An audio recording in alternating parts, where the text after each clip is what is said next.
camera. I've kind of got it working to a not shit standard on that phone. Now let me just see if I can backlight this a bit better. I don't want too bright in my face, but wouldn't mind. That's quite nice lighting. Right, so basically with my old phone, the problem was, and we'll test the autofocus on the new phone by doing this. The problem was that basically, you can see there, the glass kind of bit on one of the cameras broke, which was the main camera. And so although the camera lens itself was all right, it couldn't autofocus properly because of the fact that there was damaged little bits in front of it. So I was able eventually to very carefully scrape all the glass out, you know, doing a screen breaker kind of thing. Not screen breaker, glass breaker kind of thing. All right, Rajiv? I was able to get all of the loose glass and everything else out that way, which was a good start. But then obviously the camera was completely vulnerable to being damaged. So I looked online and couldn't find any replacement bits to put in there. I could find the things you could put over the original ones, but not fully replaceable ones. So in the end, like I said, I just got a bit of sellotape, which affects the vision a bit. But the good thing on the sellotape is it at least means nothing can directly land inside the motor of the lens. So, yeah, so anyway, I've got a new phone now, as you can probably guess, because I'm not streaming from this phone. So the phone I've bought, and I don't know if anybody did send me any Ko-fi donations, because I did say to people when I went on about this one being broken, I said, I'm going to end up having to buy a new phone for YouTube stuff, because otherwise it's too impractical to do a lot of it. But, you know, it's basically if anybody wanted to chip anything in, that would be good. I don't know if anybody did or not. I can have a look now and thank them if they did. But just, yeah, as a reminder, if people did want to chip anything in, it still counts towards it, really. But yeah, the good thing is this new one, I ended up just going for a builder's phone. So I went for a Doogie one, or however it's pronounced. I've had one of these before when Hype sent me one years ago, like a much older model. And these are like Chinese kind of like building site style phones. I don't know what the term would be for it, like rugged phone essentially. So it's one where like the protective case doesn't even come off of this phone basically. It's one where if you've ever seen those like old sort of hardened military laptops kind of thing, it's like one of those. So like the phone is probably about 3 times as heavy and twice as thick as a standard commercial phone. All right, Jason? And right, that guy? Yeah, I'm all right, thank you. It's easy. But yeah, so it's pretty good. Like I said, the last one I was very, very happy with, and it has a night vision camera on there and a thermal camera, because like I say, it's more like an industrial phone than a kind of regular person's, you know, comfortable, fashionable phone. But the good thing is it's so well, like, you know, so overbuilt, if you like, you're not going to break anything on it. Because like I said, that's 2 phones in a row now where I've either had the screen break or a camera break on them, because it just seems like a lot of phones now are made from much flimsier materials. The night vision Miski is basically, well, the thermal will work anywhere because it's a thermal. So if you're using the thermal mode, you can see in pitch black and everything. If you're using the infrared, it's about as good as most security cameras are. So would be equivalent probably to Gen 1 analog night vision. But obviously, because it can throw out an IR light, you can use it with its own IR flashlight in the dark, you know, where it's not obvious to somebody else you're doing it unless they have actual night vision. But you know, it's just nice to have it as a function because cool, you've got what when you say Dodge V20, do you mean the car or just the Doogies rather than Dodge? But well, this basically is a cat phone, but just a lot cheaper. And I don't know if the cat phones actually have thermals on. Let me have a look. But yeah, there's no point saying buy this phone after I've already got a phone that's perfect. So let's have a look on Amazon cat phones. So I bet spec-wise, a lot of the cat phones are basically the same as this. So the closest one I can see at the moment is a Caterpillar Cat S41. That's the sort of similar phone to it, but does this one have thermal on the back? Amazon's been broken for me recently, and I can't look through images on a listing. I can't do it on my phone because then it will stop the YouTube stream. No, Caterpillar's equivalent to this one is nearly 600 quid. And again, like the last Doogie I have, it's still around, it still works. So the Chinese ones are just as good as far as I can tell. But anyway, yeah, so if I don't know if the link will be down here because but like I said, I'm going to manually put a link in for people if they want to. I think it's like co-space FI, isn't it?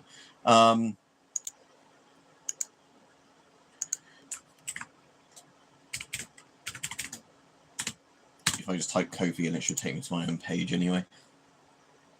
Yeah, nobody's donated recently, so nobody to thank. But yeah, if anybody wanted a link, let me just try and put it in. It's in the description of most of my videos. But yeah, like I was saying, it's just because obviously, annoyingly stuff, because I was looking at a nice old Derringer again recently, like, you know, an obsolete caliber one, so it's not deactivated or anything. But yeah, the price of that's had to be covered by the price of a phone. So anyway, I thought on here normally they have oh yeah, your page is live out here. Yeah, there we go. So there you go. If I'll just post this in here in case anybody's interested.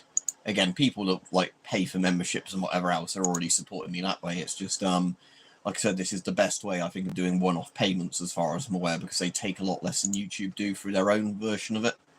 I'll stop begging for money in a minute. I'm just waiting for this to load up so I can then pause the thing live on there. I can also look at the comments on this thing. You can use some of my thumbnails as long as it's like a proper school presentation or whatever, not you're just copying and pasting them to use to pretend to be me or whatever somewhere else. Right, anyway, there's that. Ever going to do a review on the Czech? Let me see if I even own that gas mask to begin with. Because again, most masks I own, I've done videos on, except for a couple. I've not got a Czech VZ35, but I've done a video on the Yugoslavian copy of that. So the Czech one's a licensed version of the British Mark IV. It just takes whatever type of filter it is, rather than, you know, like the filter on the hose. If you look on my channel, I've done a video on the Yugoslav version of it. So basically, I've done a review on that mask, just, you know, the one Yugoslavia bought the rights to make from Czechoslovakia, rather than it. Yeah. So I've done the one on that. I have got at least one more, I think it's Czechoslovakian mask that I've got, but not got round to doing a video on yet. And I've also got that. Now I've not got the ear infection again. There's nothing stopping me doing these videos, because that's gone, and my right ear's hearing now is better than my left ear, so that's great.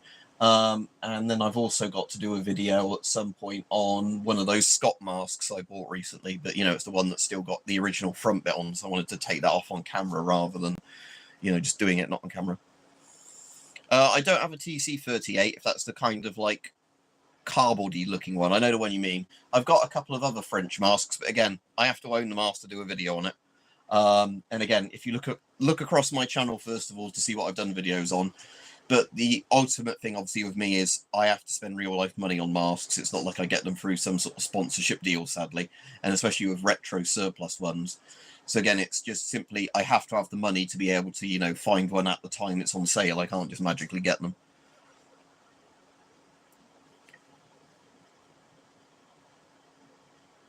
I think, yeah, you mistyped something there, Misky, so spell out what you're actually trying to say, because I was looking at that thinking, what?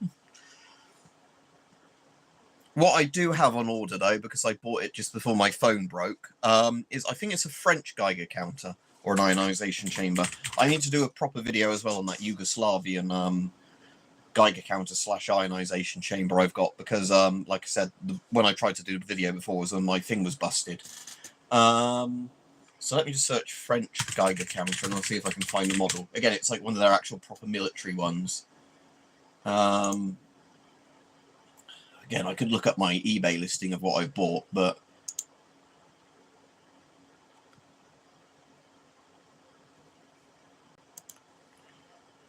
somebody's got, I was having a look at a version of that Stellensperger I've got, just in a different colour, like a red one rather than the grey one.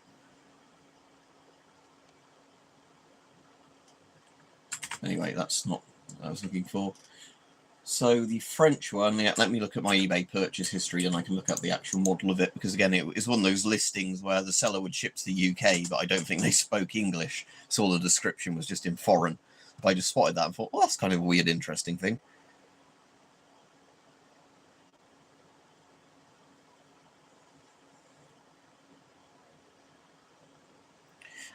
That's not an awful price for an OM90, but it's also not a great mask. But at that price, you haven't paid the stupid Myra price for it, where they just give it a different name and, you know, sell it for a different thing. So anyway, let me just look up on eBay what the name of this particular model of Geiger counter was. Again, I assume it's a Geiger counter, not an ionization chamber. So again, because this is in foreign, it measures 0 to 500 rads per hour. So because it's in rads, not Rontgen, it's a bit of a more modern one. Again, it has a really kind of good looking. It's very Pip-Boy looking, actually, this Geiger counter. It'd be great for showing that on a video.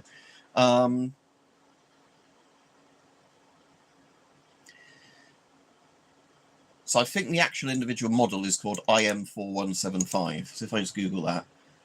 Ah, no, it's actually a Dutch one, not a French, is it? Hang on, I'll find out when I find a page more. Oh, this site can't be loaded either. Ah, yeah, so that's it, Dutch. Although it said it was French on the description. Okay, so I guess that has a probe that hopefully is included with it, because if it doesn't have the probe, that's a bit shit if I've spent all that money on one.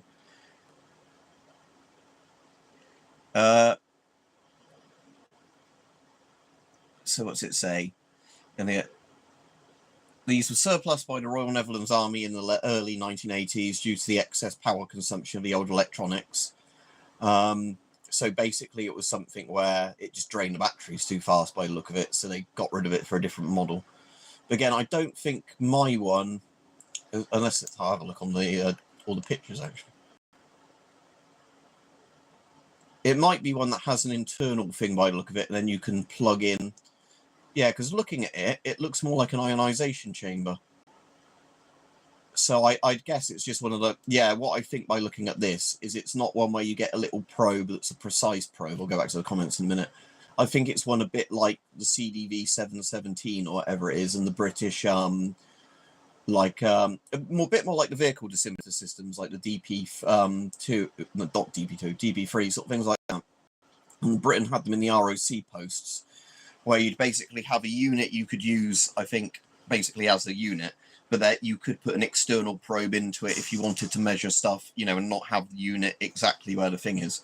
But yeah, it looks like it'll work fine for me testing it for videos, because, yeah, it looks like it's designed to be an all-included unit, and then, yeah, that's kind of cool, getting a new ionization chamber. Again, this looks very futuristic. It's very diesel punk futuristic, where it's kind of like, you know, very nicely done thing. It's got a glow back screen to it and everything.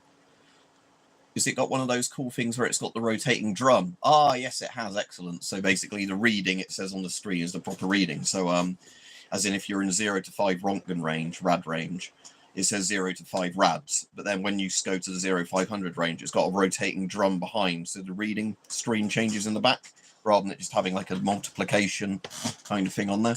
Anyway, that would be cool. So this is actually Dutch then. So radiological reconnaissance meter it stands for. But yeah, that looks like it'll be interesting. But yeah, like I said, I'm pretty sure mine doesn't come with a thing because the seller didn't include any pictures of different probes. Oh yeah, but looking at it, it looks like there's quite a few different probes it could have used. So yeah, I'm assuming it's just one where by default it uses an internal probe. Unless, I'm looking at it, I'm just wondering if the probe is also the handle. Because it's hard to tell from here, because I thought that might have been the battery compartment. But actually looking at that, the probe looks a lot like the handle. So I'm wondering if it's one of those things where it uses that probe, but that's actually used as the handle to lift it up and pick it, you know, move it about. If you're not then, you know, using the probe on a long wire. I don't know. I'll find out when it comes. All right, hype. Yeah, I'm sorry. Sorry if I've missed loads of people's comments. I was interested in this Geiger counter I was looking at. Yeah, weirdo in the comments above that.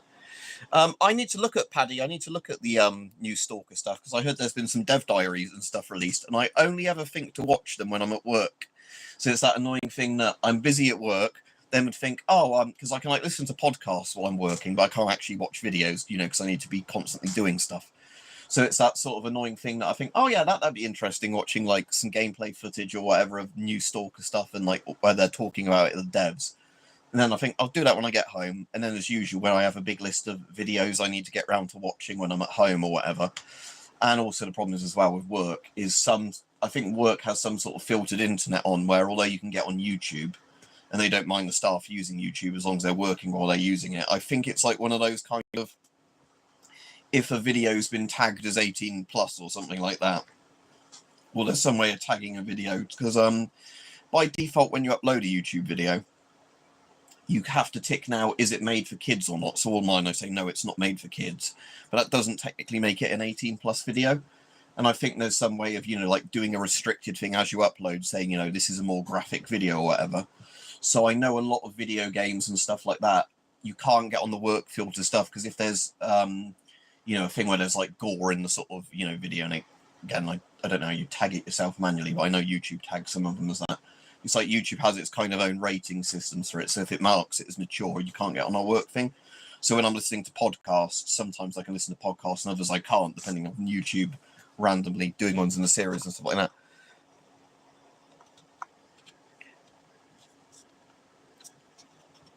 All right, let me just scroll up and read what Hype was saying and everything else. So you got back from the CIOE Expo at Shenzhen, if I'm pronouncing that right. Got to experience some really advanced NV and thermal tech firsthand. NNVT is going to join the digital bandwagon too of EBAPS sensors sometime soon. That's cool. That's cool. I replied to you earlier, Jason, but again, you're going to have to spend a shitload of money to get one. So yeah, you might have to spend that. Like I said, I was lucky that there's a guy I get on with in America who I've sent some British equipment before, and he sent me some American equipment, you know, that's not ITAR restricted stuff, where we've just kind of done trades with each other. And he was able to get me a private sale on the Canadian C4, kind of as like part of a birthday gift, and I paid a bit towards it. But that's the only reason I got a Canadian C4, because there was specifically an American on the lookout for one. And, you know, as soon as he was able to get one from Canada, he basically held on to it, and if I didn't want it, he was then going to just do a private sale of it anyway. So yeah, with C4s, they are hard to get. So again, I'd probably have spent, to be honest, over 200 quid on the C4 if that was the only way I could have got one.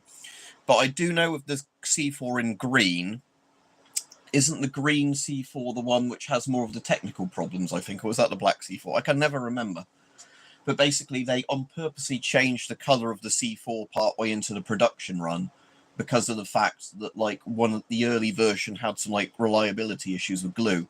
So once they, like, fixed that, they on purposely changed the colour of the mask to designate it wasn't the ones that had that previous problem.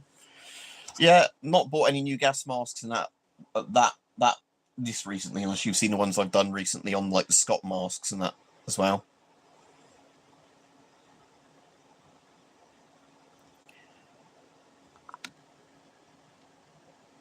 Oh, that's pretty cool.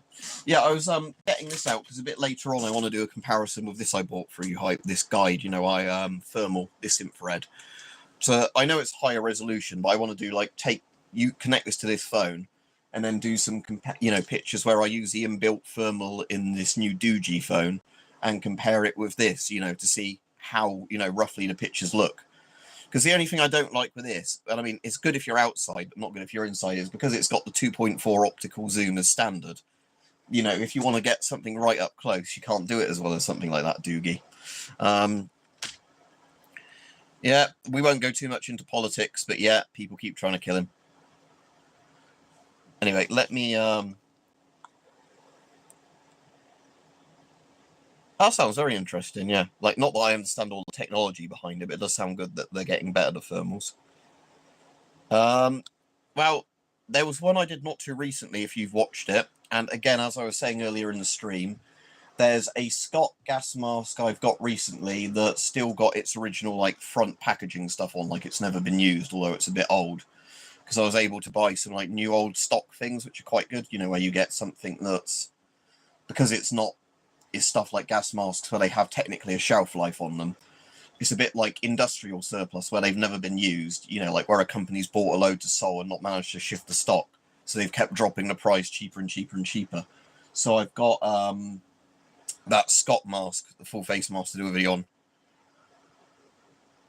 Oh, that's really cool. Yeah, because they're saying thermals that are actually getting to like modern resolutions is kind of cool, because that's again the funny thing with thermal, isn't it? Just how low res they are. I don't mean that as an insult to thermals. It's just like, you know, compared to all the other technologies, thermals are stupidly low res. So yeah, both sides of it, yeah. Thank you, John Smith. But yeah, so so the other cool thing as well is it's only about a month till we get out of daylight savings time.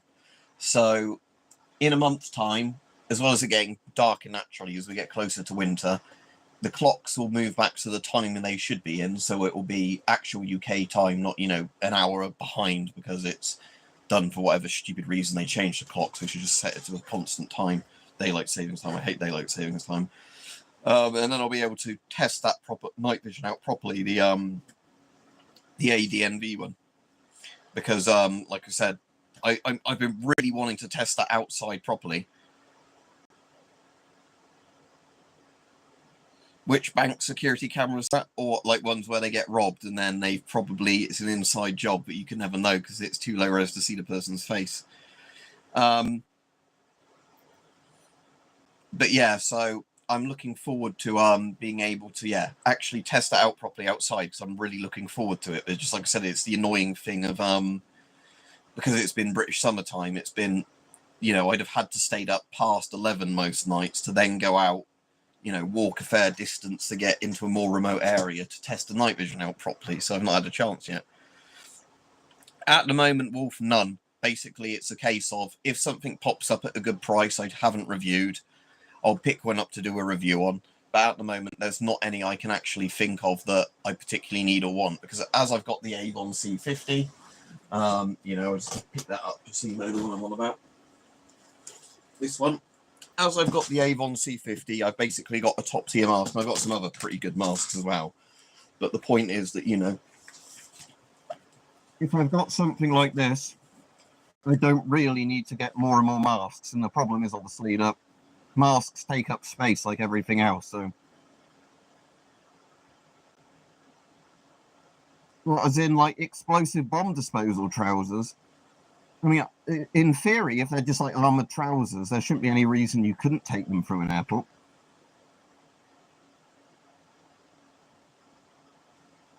For the S10 outserts, you literally push them on. There's nothing to S10 outserts. They literally just push on. You don't fold anything back. You don't have to peel anything on. You literally just push them onto the mask. They're designed to clip on. So if they're not clipping on, and you've bought unofficial S10 ones, not the proper Avon ones, it's the person's not 3D printed the ring right or whatever. FM12 ones won't fit on the S10 and vice versa. But they literally just clip on the S10 outserts. There's no like special way of doing it. They just clip on and clip off really easily. They're just, one of those things that just go sort of thing, So if they're not going on, it means there's a problem with your outsert or problem with your mask or whatever. Yeah, exactly. As Jason said, the legit outserts just push over. You just put a little bit of pressure on them and then they sort of just click into place.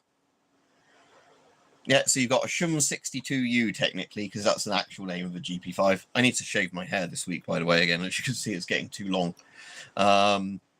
So yeah, because the problem is when I get long hair is, although I'm not balding, you can see where I've got a bit of a receding hairline starting there. So I'd rather just be completely bald, in all honesty. And it also means masks are a lot more comfortable and everything. Out of all the masks I have, Jason, it's probably my favourite feeling one.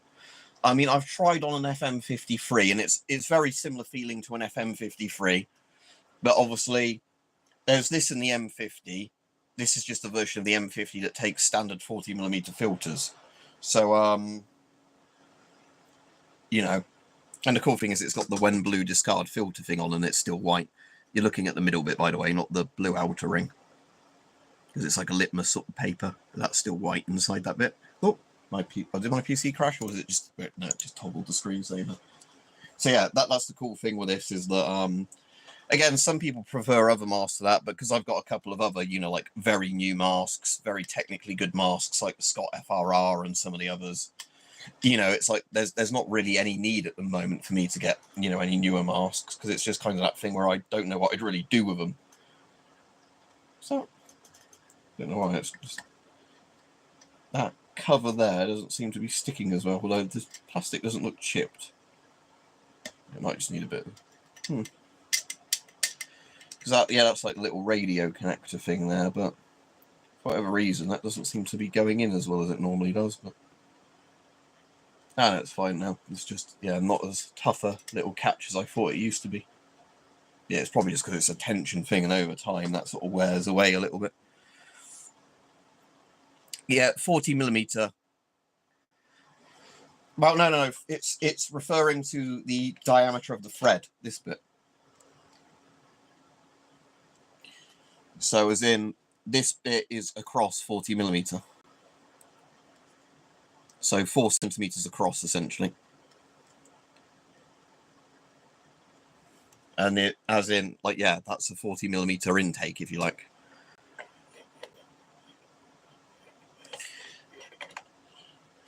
Is the FRR, though, actually made in the UK? Because I didn't think Scott actually ever built anything over here. I thought Scott's thing was just an assembly plant in Northern Ireland or wherever it was. Because technically you can get C50s and M50s from the UK as well, because it depends which factory they're made in, because Avon has a US factory. So yeah, this is a USA made one because it says made in USA.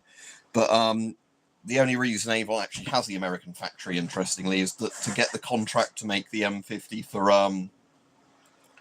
the US Army, you know, like to make and sell M50s for the US Army, they had to build it domestically in the US for like US jobs. So that's the only reason, like, yeah, although there's an Avon rubber factory that's been in the UK for like over 100 years that's been making gas masks, the company that is based in the UK had to open a US factory to sell to the US market because of protectionism. Yeah, not too bad, thanks. What's that, Jet? If you mean the 40mm Stanag NATO ones, I think they would have thought technically those filters existed with that thread in World War II that Germany used, but they were called 40mm DIN then, 40mm DIN. I hope I'm not getting this wrong. But basically it was then during the Cold War, so say like the 60s or something, whenever it was, that 40mm became like the NATO one of like whichever, you know, the thread pitch was and everything. It was 40mm NATO Stanag. That was when they decided that was going to be, you know, their connection, rather than it being because there's also 60mm NATO as well. But yeah, so that works out like that, if that makes sense.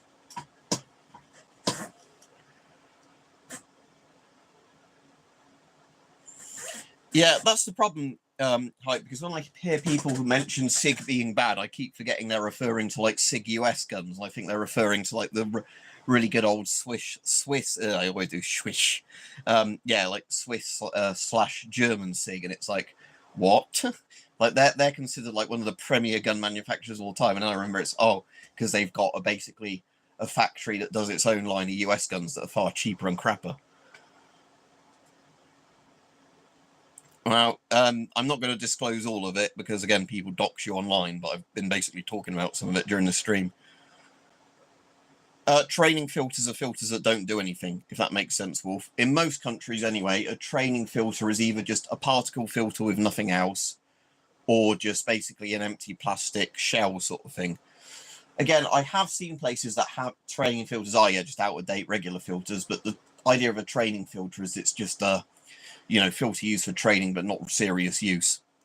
So again, some of them might be designed that they stop stuff like CS for like gas chamber style training to build confidence in the mask, but they're not built for actual chemical use. Is basically what a training filter is. So it's either an empty plastic sort of shell just to get you used to sort of taking filters on and off, or it's an expired filter, or a very basic filter. But the whole point is training filters are separated from the proper military filters, as in if you had a training filter in a live gas environment, you'd die, basically. What mask are you going to use for your TF2 Pyro? Yeah, the only annoying thing on here is, although I can flip the camera around, doing the thing like that, because you can do that on the YouTube interface, I can't actually go to the thermal camera when streaming via YouTube, which is a bit of a shame, because otherwise that would be cool if I could load this thing's internal. And I also can't go to the night vision camera on this. I can access them via my camera app on the phone, but annoyingly with YouTube, it only lets you do the front and back like standard cameras.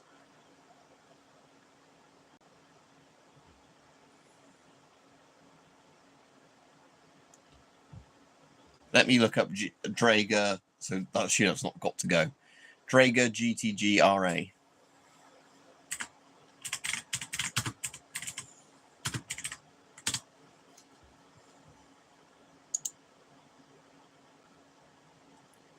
I can kind of see it. Yeah, I can definitely see that looking a bit pyro-ish, yeah. There's probably quite a few other Draeger old masks like that you can get with a fairly similar looking thing. Because, it's a bit like a GM38, isn't it? But without the sort of metal reinforcing ring. And again, as well, a bit like the Israeli 4A1, because, again, that's based on the Draeger Simplex, isn't it? So, yeah, I can definitely see... looking at that, I can definitely see why that would look quite pyro-y, and it's definitely better than when a lot of people just say, a GP5 or whatever. Because I think I've got a Lader B mask, whatever it's called, somewhere, and that's pretty similar, but that's just bigger eyepieces. But again, there's quite a lot of those cool.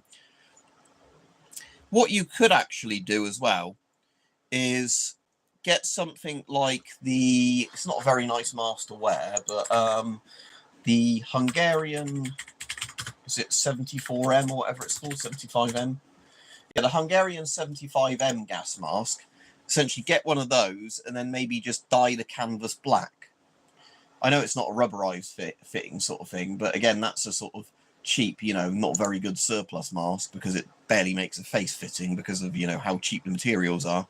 But again, it's a very similar looking kind of thing to that mask you showed in terms of, it's very World War II looking, or even World War One. So interwar looking. It doesn't even look as good as World War II masks. All right, Joshua, sorry.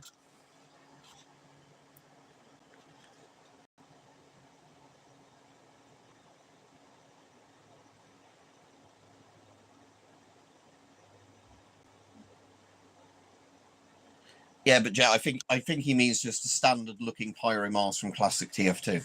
And again, TF2 is very different looking than Team Fortress Classic, for example.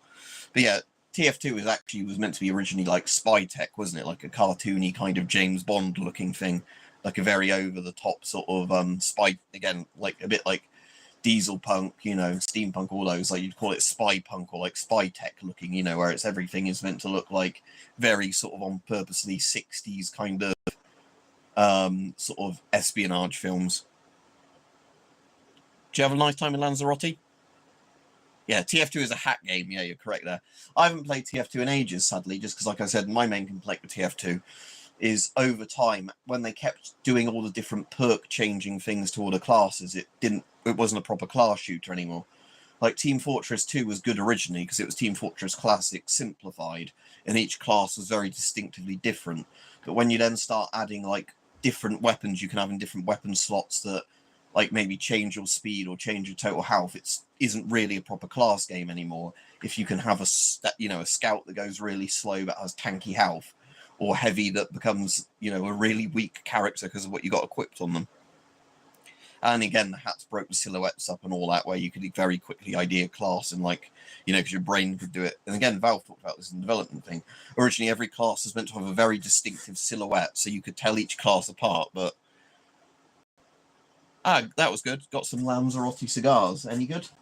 Again, yeah, for the people who didn't see it the other week, again, I need to do more videos on this, but quite happy with this. Quite hard to fit this all in frame. On guard. Shouldn't be on guard like that because it's not a French saber, it's a British saber. Although it's technically made in India. But the taper's a lot better on these now. As people said, it's probably a case of Cold Steel actually making them now, getting Windlass to make them for them, rather than if I put that over there a bit, yeah, you can see the sword better, can't you? Because there's more in frame if you ignore the glare of the light. But yeah, it's quite a nice. Again, for a saber, the weird thing is the 1796 is really big for a saber and looks like it should be clumsy, but it actually handles better than a lot of the other sabers I've tried that actually look more elegant than this. I don't know what it is. I think it's just the weight distribution is quite good. Because as you can see, it's a very fat saber in terms of like the taper to it and how big the end is. Because like most of the sabers I've used, get much thinner at the end, or they're very thin and then have the bigger, wider bit at the end. But you don't have a sort of genuinely big kind of symmetry looking blade to it. Like this one. This is like a very much a sort of, if you were to draw a saber from a cartoon, it kind of looks like that. But weirdly, it actually handles better than you think. I imagine actually that's because as the blade goes backwards at the top on this, it provides a bit of a counterweight. Not a counterweight as in like at the pommel end, but that means that you can actually bring it back that way faster because that aids in doing that. Right, I definitely don't want to do something like that and then slash my C50 into smithereens, so be careful. But isn't it just made when they originally start doing the heat treatment to the bar the sword's made from? They just have to very gradually I think just sort of bend the metal. You'd have to ask somebody like Rich who actually does smithing, but I'm pretty sure it's just a case of very, very slowly when you're heat treating it, kind of hammering it backwards like that. I mean, if you were going to obviously make a modern kind of crappy stainless steel sword, what you'd be able to do would be just to, you know, punch out sheets of metal in the shape you wanted to do. But yeah, in terms of proper swordsmithing, it's a lot more of a harder technique. You're Swedish as average Garfield fan. Hello. I don't actually have much Swedish sauce, unfortunately. For £20, the MP4B is worth it, yes, especially because that's the slightly harder to find version with a drinking tube on it that uses the same drinking tube system as the MP5. So it's actually quite easy to get the bottles and everything that connect to it. The only thing is MP4B, like the regular MP4, is a copy of the US M17. So do you like cheek filter masks? The Polish MP4s, as far as cheek filter masks go, are certainly not the worst ones. But, you know, it's also, you get to experience the joy of trying to cram cheek filters into a mask. You know, because all right, hello to you in Kansas. Because, yeah, again, the best cheek filter masks are probably the original US M17 series, just because the rubber and everything was made to a very good standard on those, so they're not actually as bad as some of the copies, especially when it comes to changing cheek filters on them. I found that with mine, that, you know, although it's still a pain in the arse, it's, you know, because the rubber's a bit more supple and well made, it's not as bad as it is on some of the commie ones with like stiffer rubber. And weirdly, I'd say the Soviet PBF is probably I might actually like that more than the M17, because the Soviet PBF is actually for a Soviet mask. It's got like all the bells and trimmings, and they actually work. All the bells and whistles, I should say.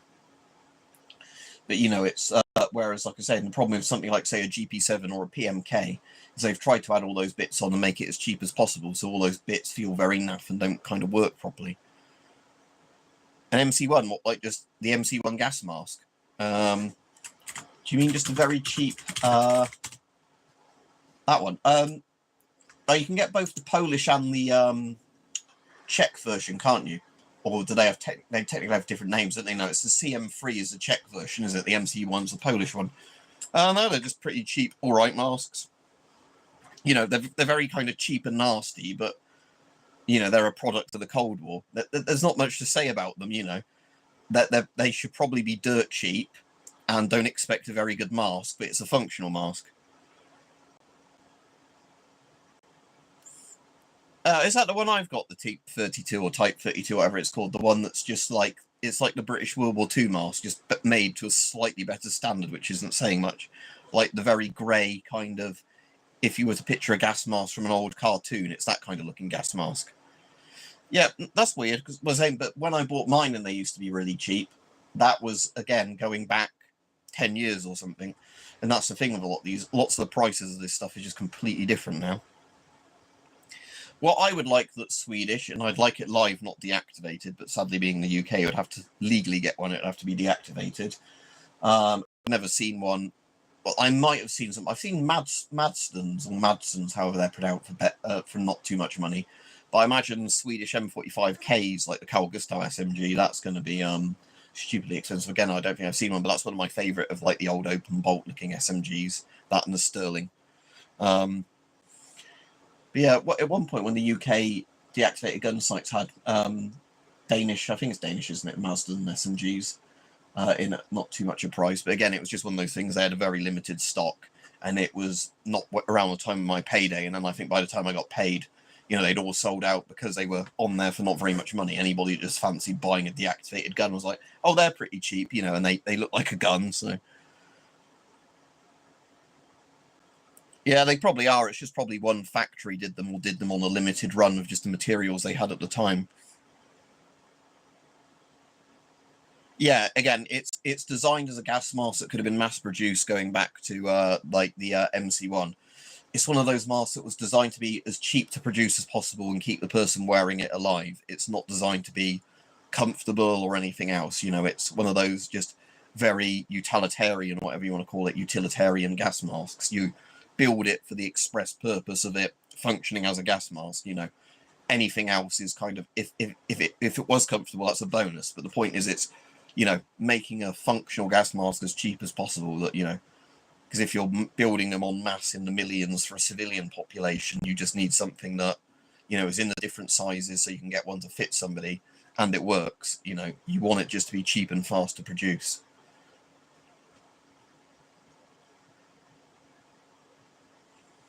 SH1, what, as in like the really, really old Soviet gas mask? Then no.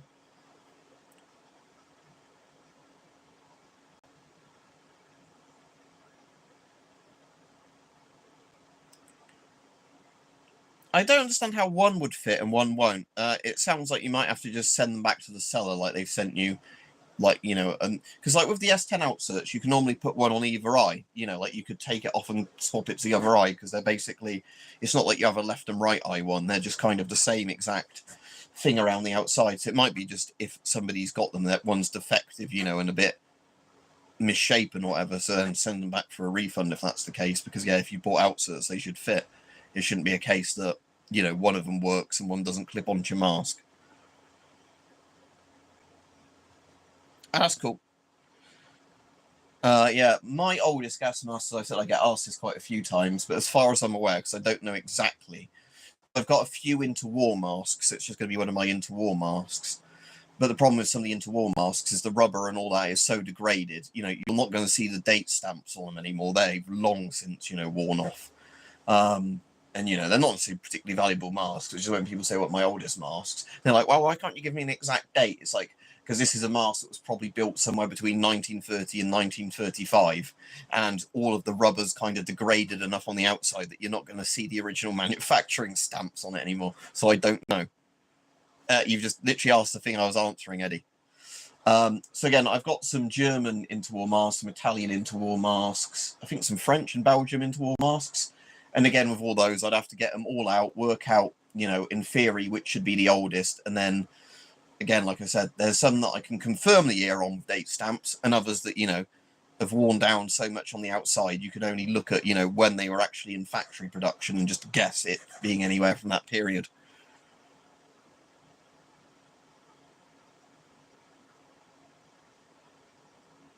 Yeah, so you've been sent something defective, essentially, then, see.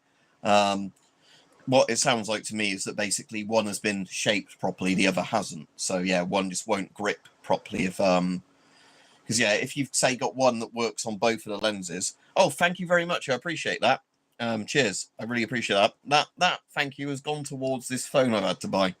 Thank you very much, Kelly, because yeah, like I was saying, the problem was recently is the previous phone I was filming most of my videos with, although I've got a proper camcorder, YouTube doesn't share the videos, and I do properly edited landscape videos now, because YouTube's all about shorts. But yeah, the lens broke on this one, so while I put some sellotape over it, cleared all the broken glass out of it, and actually got it, you know, functioning to a degree, I can film with it. It's, you know, not really any good as a phone anymore. So now I've got one again with a thermal and night vision built into the phone. It means I can get a lot more content just conveniently filmed when I've got a phone. But yeah, what I'll do is I'll just come back and grab it from the other room, because I can't obviously show you the phone I'm currently filming with, because there's no way of doing that from another angle. I'll show you what my older phone looks like of that type, if I can find where I stored it. One moment.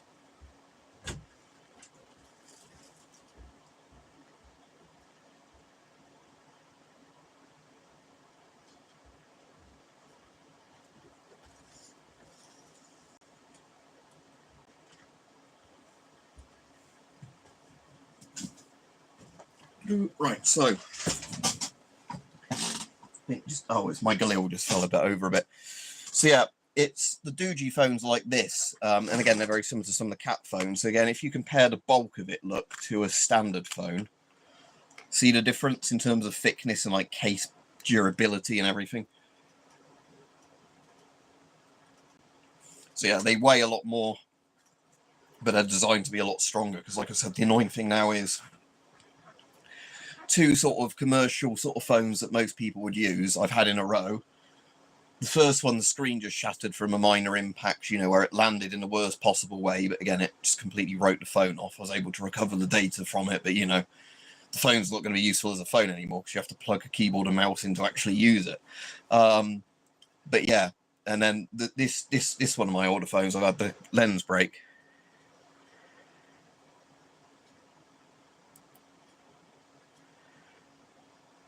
Okay, so it's like a side grade, I guess, then height, but yeah. But low light is one of the things I like about the other one, is that, yeah, you don't, need that good lighting conditions, because often if you're out and about and wanting to film something, you don't necessarily get good lighting conditions. Yeah, as I say, an Action 4 sounds like it's worth hanging on to. Because, yeah, again, that's one of the things, like, if you're using a camera outdoors, if you're inside and you film stuff regularly, you can get all of, like, obviously, like, the softbox lighting and everything, can't you, and make it ideal for filming. But, yeah, if you're out and about and using an action camera, quite often, you're not going to get the advantage of having perfect lighting for a video. So it's much better probably having better light, very good light sensors on a camera than anything else. So yeah, I'm going to have to lift this one up. I just want to compare the weight of it and size to my current one. Okay, this one is even thicker than my old one. Height-wise, it's almost the same. But yeah, thickness and weight-wise, this new one's even bulky. But I don't. There we go, I'm back live again. Yeah. But yeah, like I said, so if you think this one's thick and heavy looking, wait till what I'll do after this is I'll have to see if I can, yeah, don't know why it decided then to not go in, stop streaming and the thing, but, yeah, so there we go. Hopefully it won't do that again. But like I was saying, that was the annoying thing that, but yeah, because I might have to get a slightly different stand than this one, but what sort of money are you going to spend on a gas mask? Because again, if you don't have much money, you just want to get a really good budget mask that's going to be functional. If you've got loads of money, you've got a massive option of stuff to pick from. And it depends where you are and everything in the world. See you, Malik. Have a good evening, afternoon, whatever. Because, like I said, the best one I've bought recently in terms of like money for what it was is that Port West one, just because it's like a decent, well-made Italian industrial respirator, like panoramic industrial respirator, that's being sold because they've been in storage for a couple of years and I guess not shifted all the stock. So they just knocked the price down to probably, like a quarter of its RRP or whatever. Let's have a quick look on eBay for you now. But, see if Port West one's still coming up. Oh, and I also, if you just heard a dingle, I need to turn this phone into vibrate only. Because I never normally, I never normally actually have my phones other than for alarms and like phone calls coming in. I never actually have any. Yeah, Port West Helsinki's. There's still some on eBay for £40. If you have 15 quid, you're basically not going to get a gas mask. You're going to have to hope that there's maybe a Chinese copy of a 3M mask cheap enough near you. But £15, you're not going to get anything like that. It's like saying, what car can I buy for £100? You might be able to buy something that's not roadworthy. But yeah, Port West Helsinki. Let's have a look what the RRP is for that. So yeah, on eBay, there's Helsinki's all the way from £40 to about £110. I'm trying to remember if that was one when I Googled it. If there were like other, just like industrial sites selling it for various prices. And you want the full-on mask, not the half-face one. But yeah, most UK retailers of Port West Helsinki's are charging 65 to about 70 quid per mask. And again, I got mine cheaper than that because mine would have been, just sitting in storage. I think with a place where they probably bought them just after COVID, then couldn't shift all their stock. But yeah. As far as I can tell, unless you're buying from AliExpress or something, Port West Helsinki's are probably the best RRP, masks you can get in the UK.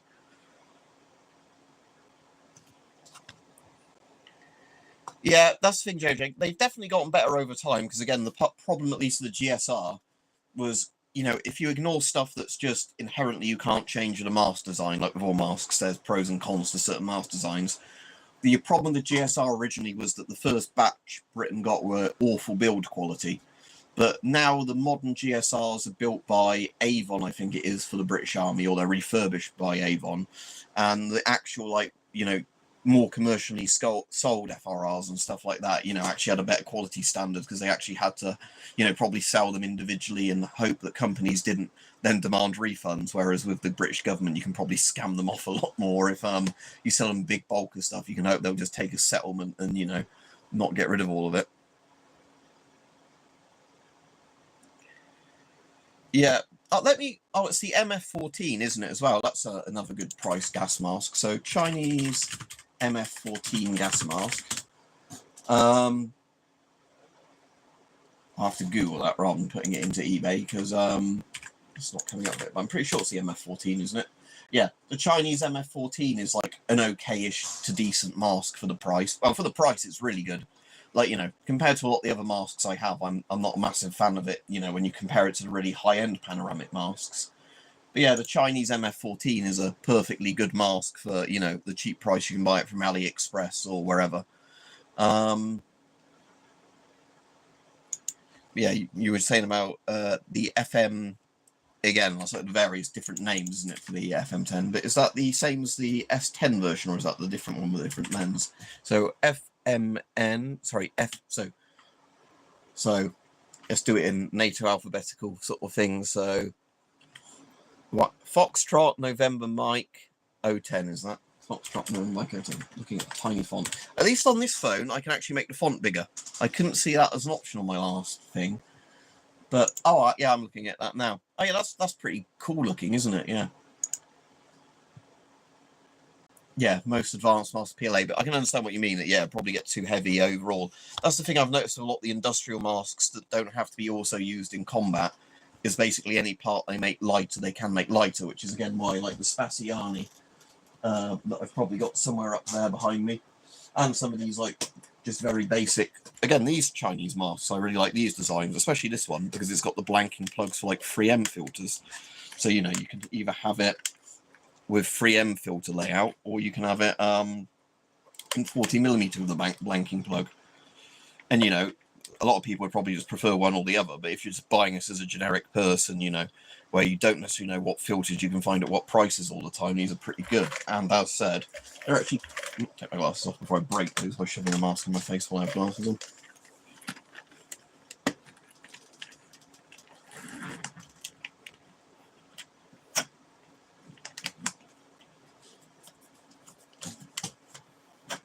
And yeah, there we go.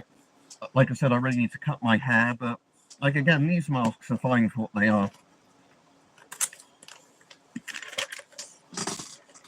Yeah, that'd be very cool when they start turning up on the surplus market and then the Foxtrot November mics. Yes, I was on about an Italian mask just now. I've got the Italian, what's it called one here, which is, again, has some of the same face pieces as the Spaziani. Because that was the funny thing I was on about. Oh yeah, that Port West one was literally behind me the entire time. Fuck's sake. When I was talking about that mask, I could have showed it, but yeah, so hang on. So yeah, this particular Italian one, I prefer the Spaziani because it's got some of the same face piece parts. But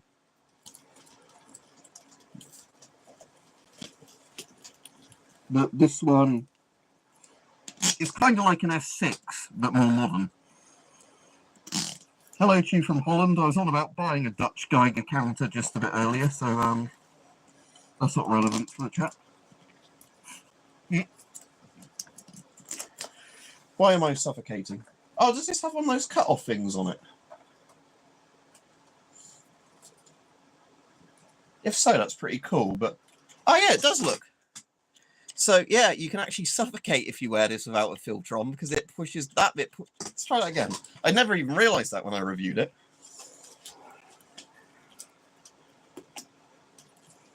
So...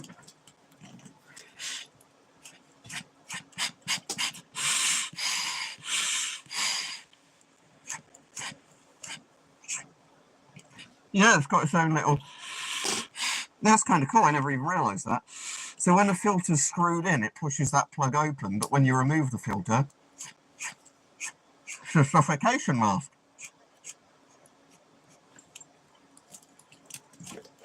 Yeah. I didn't actually know that when I originally reviewed it, because I put the filter on before. The S10 will keep you dry from the rain, is my thoughts on that. Yeah, I definitely need a haircut. But yes, I did not know that this mask actually had a sort of suffocation system inbuilt into it. I assume that's just so when you do a filter change, yeah, you don't suffocate. But yeah, okay. filter moisture. As long as you're not aiming your filter upwards into the air like that and having the rain go into it, you'll be fine. Because obviously filters are designed to be used in environments where there might be a lot of moisture and whatever in the air. So don't swim underwater with it. All right, Davey? And but yeah. So yeah, I didn't realise when I actually reviewed this that this actually has a suffocation system built in. So if you weren't able, if something happened, so if somebody tied you up and was doing one of those kinky sort of things I've heard about with gas masks, so if you're doing a bit of BDSM and somebody had this on your face like a gimp mask, make sure you put a filter on it, because if your partner then unscrews it, you're going to fucking suffocate. Oh dear, that's funny. Oh yeah, there's my FRR, that's conveniently there as well. So when we're speaking about the Scott masks. Yeah, see you, Cesar, have a good day. I'm getting too tight because I got too much hair compared to when I last adjusted this.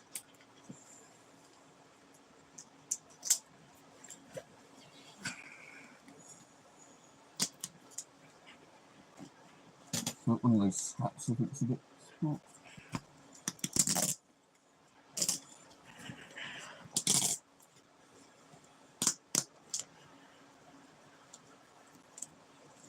Yeah, I definitely need to cut my hair in a couple of days. Okay. So yeah, the FRR is comfortable. Yeah, it looks just like a good gas mask, doesn't it? Yeah. In fucking Rainbow Six, the latest, not Rainbow Six, Battlefield 2042, they've got like a variant of this. It's really fucking weird, I have to find you a picture of it. Where they've got the top half of it is a Soviet PBF. And I think it's got the PBF cheek filters, but it's got the voice diaphragm cover of like the GSR/FRR. I doubt it's as low a number as that, considering that they've been on the surplus market, easily available for a while. I think the thing with the MP4B is probably that for ages, like a warehouse of them hadn't been found, so they seemed really rare. And then I think what's ended up happening is that basically, because there's been so many on the surplus market, like non-stop for the last 2 or 3 years of MP4Bs, they're definitely rarer than regular MP4. But I think it's a case that there was probably an entire warehouse stocked with them that, you know, nobody really knew about. And then eventually that just got surplus, that warehouse, and it was nothing but MP4Bs, I'd imagine. Because they went from being considered really rare to suddenly like them being sold by loads of sellers everywhere. So I think it was just a case of, yeah, like, you know, there was probably a Polish army barracks warehouse somewhere that they decided to open up and surplus off the warehouse because it was old stock, and then it turned out it was mostly just MP4Bs, I'd imagine. Helmet productions, would the Sieb Gorman count? Because like the Sieb Gorman with a filter on is really cool, like the VistaVision sort of one. But again, it's like the S10 is obviously my favorite one in terms of that's still technically Cold War, and it's like easily the best of them. I mean, the S8 is really dystopian looking, but again, the problem with the S8 is that they just didn't build very many of them. They're a prototype, and again, they're creepy as fuck, but, you know, because it's just an S6 partways evolution into an S10 with optical lenses. But yeah, I think in terms of actual cool factor, the Sieb Gorman VistaVision, if it just had a filter practically attached to it. Right, I'm going to finish the stream now. It's been a really good stream today. And a massive thank you again to whoever gave the donation earlier on in the chat. Can I actually press that and does it show me who's donated? No, again, YouTube does all these buttons at the top that look like they should be functional. They just don't do anything. Actually, I think if I go to my streaming tab for it, I can actually look on, you know, who did the thing. Oh, so thank you again, Kelly Wallin again. Thank you very much. I do really appreciate that. I'm just going to click like, because I can like you for giving me the money. Although I don't think the like button works. It's YouTube. So again, thank you very much, Kelly. Yep. Like I said, I always appreciate that. So again, that's paid for a good chunk of that phone that I've got. Because like I said, it's annoying when you get bills like that. Because I like when I've got money to do, you know, spare money that I can use for YouTube stuff. Actually, you know, just getting new surplus to review and show off. And then, yeah, it's a bit annoying when you actually have something like a phone bit break, which you need for YouTube. Because like I said, it's because YouTube's now going so much more into promoting shorts and vertical videos like this, the reason this has been shared with people properly, you know, like we've had consistently about 20 people on most of the stream compared to like maybe 5 people on, and big periods where there's nobody on, is because it's a vertical one done on, you know, like this. So that's the good thing with that, you know, that's why. But like I said, the annoying thing is that basically because YouTube wants to be TikTok now, or wants to compete with TikTok, you're forced to do a lot more of the vertical stuff. But the other thing about that is the vertical stuff is really easy with modern things, you know, because it's just basically... I was actually looking into, you know, I've not actually made one before. I was thinking, should I bother making a TikTok? But I was actually looking into it, and apparently TikTok's ad revenue is awful. I know, like, you can often get found really easily. But as in, like, apparently, like, generally per, when I was looking it up, like, per a million views on TikTok, quite often, like, people only get, I think it's like $20 to $200 sort of thing. You know, like $200 if you're really lucky, that high end of it. Whereas YouTube is generally, I think, it's not as good as it used to be, but I think a million views, I can actually have a look on my analytics to give you a rough idea of how much you used to get per. I know it depends completely on the CPM, like people who do tech type videos that are really sort of advertiser friendly get a lot more. But yeah, I would say here, YouTube is about 100k views, works out at just over £100. So, you know, if you had a million views in a month, that'd be about £1,000 now. Where it used to be a lot better than that, but that's still massively better than TikTok, apparently. So then when I was like, oh, their ad thing's that low, I don't know if I can be bothered to try and manage a second channel. I just thought it might be good for, you know, doing stuff. But again, if YouTube is now making vertical videos their shareable thing, I can shit those out, if you like, really quickly, because I'm not having to use video editing software. You know, I'm not having to move all the files to the PC to then edit, to then re-render out into a single video clip, then have to check that entire video clip that there's no errors in it. I can, you know, just quite easily film vertical stuff. So anyway, the good news is I seem to have completely recovered from whatever... I think it must have been a stomach bug, by the way, last week as well. Not as much as I thought it was dodgy food at the time. I think that was just a combination of eating something that was probably a bit greasy, combined with a bug coming on, and then they combined at the wrong time. But, because, yeah, a load of my co-workers have apparently been off sick with, like, vomiting bugs and stuff like that. So, yeah, I guess I was just another person that caught it.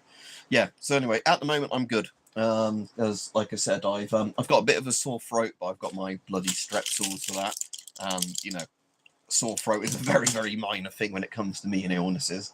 My ulcerative colitis seems to be quite good at the moment, you know, and everything else. So, yeah, this week I should get a chance to hopefully get a lot of stuff filmed. And again, I'm going to probably upload a test video tonight of the thermal on this camera. What I'll probably have to do, because YouTube stuff, is I can't directly, obviously, film with the thermal and then just as one clip, you know, unless I wanted to do just a single clip, upload it to YouTube. What I have to do is film a load of different stuff with the thermal on this camera to give it a test. Then what I'll do is work out the closest resolution the thermal outputs a video at compared to a normal, you know, like video resolution, because you need to do that for YouTube so it doesn't letterbox it horribly or whatever. And then I have to put them all on the PC and edit them together. But again, if the closest resolution I can do it to, say for example, is a vertical phone video, I'll just upload it in like 1080 by 1920, whatever it is, you know, like 1080p in reverse, which is the I'll probably have to be 720p, wouldn't it, for a vertical for a thermal, because the thermal's a low res. But the point being, I'll do it like that, and then YouTube might share it more. But then it has to be a video under a minute as well, because if you do the exact type of same video as a short, you know, same resolution, everything, that goes over a minute, YouTube won't promote it as much. It's just that weird thing that, like, 59 seconds is their cut-off for actually having a short that they share properly. No, I haven't smoked in years, Callum. I haven't vaped in ages either. Now and again, I will chew nicotine gum, or I will suck on like one of those nicotine lasagna. It's not lasagna, I'm trying to say. Lasagnas, something like one that, whatever the word is for it. You know, like the ones that are a bit like a mint that you suck and they eventually just sort of go away. Yeah, no, I haven't smoked in ages. I think only one of my friends still smokes, and he's one that, you know, vapes half the time, smokes half the time. Lozenges, that's the thing. I actually just like those sometimes when I'm playing video games. You know, it's a very different atmosphere to actually smoking. And again, with the UK making more and more restrictions under Keir Starmer on you know, like where you can and can't smoke, where, like, again, if they ban it from pub gardens and stuff like that, that's just going to kill loads of pubs. Because, again, my friends that do smoke, you know, it's nice in the summer to sit out in a pub garden, you know, while they have a cigarette or whatever and, you know, have a beer. But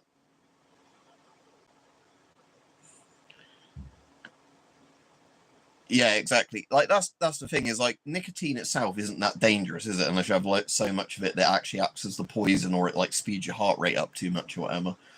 But yeah, it's just like every now and again I just like the sort of relaxing thing of a nicotine, just sort of, you know, while doing something else.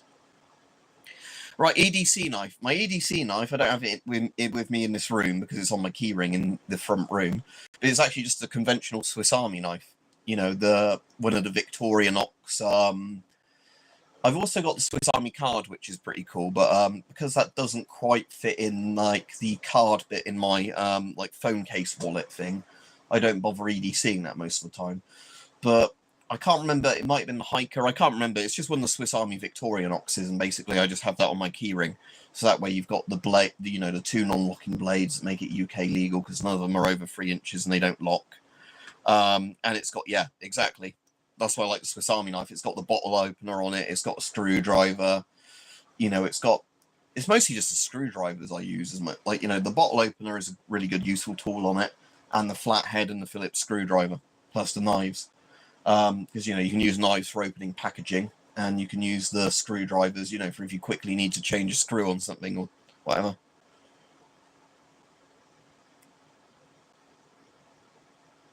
Well, have you got a Sonic the Hedgehog in your room if you've got a fast blue rat in it? This room is just like this because I've got so much fucking surplus, aka shit, in it. It's just sort of taken over the room. But yeah, but like I said, this is kind of like my office in the sense that, so that's the problem when I stream like this, is that whenever I tidy this room up and it looks a lot neater, it always gets messier because of the fact that, you know, when people say, oh, can you get something out to show it, you know, it ends up meaning that everything just goes everywhere. Well, so it's, yeah, just idiot proofing it basically, and hype. I've done that before, P3. Just look through my older videos. As I said, a lot of the stuff you asked me, have I done a video on? I have. Just find a way of searching a YouTube channel. If there's no longer a search bar on my channel, I'm sure there's a way in Google you can basically say search only Weaponsandstuff93's channel, and then you can put your search terms in. Because with Google, there are quite a lot of things that are very handy, but they don't make obvious, where you can put certain characters in and, you know, like use it to like search only on one site or whatever. But yeah, there has been a much older room tour, and all it is now is just messy with more surplus in it. Yeah, like, as I know a problem, hype, speaking of stuff like that, even though I said I was going off a while ago, I'm still going on, is, yeah, I know a problem, like, that's been a thing across all armies in the world, because I know this because I bought surplus stuff from all over the world, and this has happened, where anything that takes fucking batteries, soldiers leaving, or quartermasters or whatever, leaving batteries in them, you know, where they're meant to issue you the batteries and the unit next to each other. So you put the batteries in while it's in the field, and then when you get, you know, leave an exercise or whatever, you take the batteries out, so there's no risk of corrosion or draining the batteries and then the device being useless, say with Geiger counters, flashlights, that sort of thing, probably night vision as well. And it's the case that nobody ever does bother taking the batteries out. So the amount of times that you have like what should be a perfectly good unit and it's got alkali battery corrosion all over it. Although saying that, because of stuff like that, sometimes units get surplus where all you need to do is just literally, you know, replace the metal battery tabs and the unit works perfectly. But yeah, that's one of the things. It seems the world over, soldiers not taking the batteries out of field telephones, you know, Geiger counters, whatever. That's another one. What's my favourite Soviet gas mask? Out of all the ones I've got, either the Shums or the PBF, I would like the PBF if it took a 40mm filter, because of the fact that the PBF, like I said, actually has, you know, like an oral nasal cup inside and several other things. The PBF is actually really good. It's just,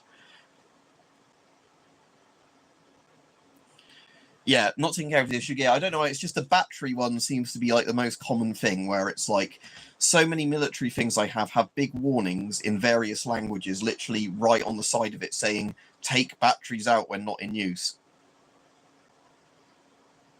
Yeah, I think again that's why stuff like the British MD3 counters and all those are built to like like the old Mark II Radiacs, or they were built to such a rugged, stupidly overbuilt standard, where you can bludgeon somebody to death with it for what's a radiation monitoring device, is just literally because they expected people to trip over them constantly and drop them, and all the stuff like that. So the units ended up being built like a fucking, like what looks like it's actually an armored plate of some sort. Yeah, what's like essentially a thick aluminium box. Like the Soviet DP2 is the exact same thing. So they're from that same sort of time period, being issued to sort of essentially dumb soldiers and conscripts, where, yeah, they're these radiation detectors that are built literally as a solid hunk of metal, because they knew that the people using them would probably be stupid. Yeah, exactly. And that's why the Soviet stuff has lasted better, Yes, there certainly will be. As I was saying earlier in the thing, Giganom, part of the problem's been, because I'm still in British summertime, I've got it, but I've had the problem where I've only been able to get it really dark indoors. So if you see any of the videos where it looks as grainy as possible, where I've managed to get as much stupid, get as dark as possible, the problem is because it's been British summertime, I've not been able to get it dark enough yet. Whereas, yeah, in next month, we will be rolling the clocks back to the proper UK time, not the fake UK time. So it will essentially be, when it's 9 p.m. now, it will be 10 p.m., in reality sort of thing, if you want to think of it like that way. And, yeah, the good thing is, obviously, it gets darker as we get closer to the 21st of December anyway, which is the darkest day of the year, give or take a day, depending on how they fall. So what it means is, hopefully next month, it will be getting to the stage regularly where if the weather's good on an evening and it's dark, I can either do an overcast one or a starry sky sort of night one, where I can actually just go out and film with a night vision where it actually has to do a lot of work. Because at the moment, if I took it out at, say, 10 p.m., there's still quite a lot of like a dusky hue, which means that even Gen 1 night vision units would see fairly well. Yeah, I'll have to do that eventually. Yeah, my first plan of it is just taking it for a walk and seeing if we can spot deer and stuff like that, and squirrels and hedgehogs and badgers and stuff like that. Because quite often, if I go out late enough, where there's been people not on the footpaths for a while, a lot of the animals like deer and that start getting very close to the paths. So, I don't need to get like boots on to go like trudging through a muddy field. I can actually stick to that path that runs through the hedgerows near me. But yeah, and that's where we should start being able to yeah, cheers, Giganom, because I was saying that's been the annoying thing is I've got the unit, I really want to use it, but it's just the wrong time of the year for it.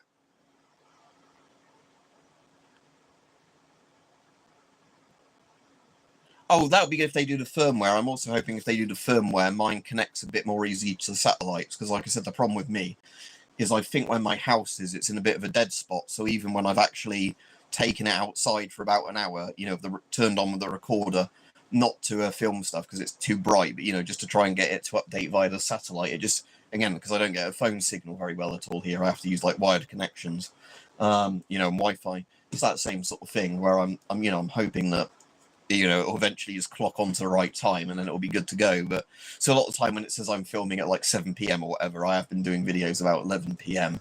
It's just not the firmware, but like the actual satellite thing. It's just not getting a good enough signal to update the time to the real actual time. What, the US PVS 14, do you mean? Well, in the US, they're certainly legal to own. Over here, there's no law against owning them, but I imagine they're ITAR restricted, as in they shouldn't be exported from the US, but people all over the world have them. The only way it would be illegal is if it's officially not been a surplus unit. Then you've got stolen property. And again, a lot of my milsurp stuff, I won't say what and where, is stolen property, but I don't think I've got any that's technically stolen from the UK government at the moment. So therefore, I don't think I'm actually technically breaking any crime anybody would too much care about, I've got a shitload of stolen Russian military equipment because their soldiers don't get their rat gear. Quartermaster gets it for a bit of extra money, and then it goes all over the world. But yeah, anyway, I'll finish the stream now because I've been talking for an hour and 15 minutes. Again, a massive thank you for that $20 donation, because that has covered about 5% roughly of the cost of the, give or take, when it comes to ad revenues and that, 5% of the cost of the phone, because this is about a £400 RRP phone. you know, I've also bought some other cases and bits for it. But yeah, so again, I don't really have any interest in like the top tier Samsungs and iPhones and that, but a rugged phone that can actually take a beating is what I wanted.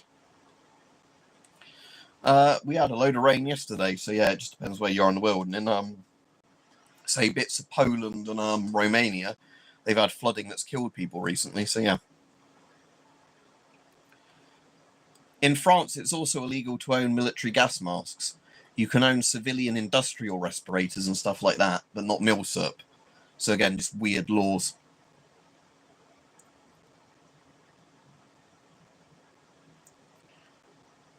Yeah, especially the fact that, yeah, people like me essentially can't do reviews and say, oh, cool, I like this bit of US equipment because it's just not easy to buy it from the US. The other thing I really hate about ITAR, and I will be off after this because my throat is going a bit with talking, is that there's stuff, again, like UK, US wise, that isn't ITAR covered, but people are either too scared to ship the item thinking ITAR does cover it. Again, I need to turn off the ding, ding, ding. So, you know, people don't want to sell it abroad because they think it's an ITAR item when it's not, or that the US customs might block the parcel from going out because they think it's something covered by ITAR when it isn't. You know, so when it isn't current generation military technology, you know, it's like some 1970s Cold War bit of kit. I've had that similar sort of thing with, you know, both like M17 era gas masks from the US and M40s, and like the old CDV and like the older US Army Radiacs, where you know, it's just completely not you know, thing that should be covered under ITAR, but the person selling it or the customs person doesn't know any better.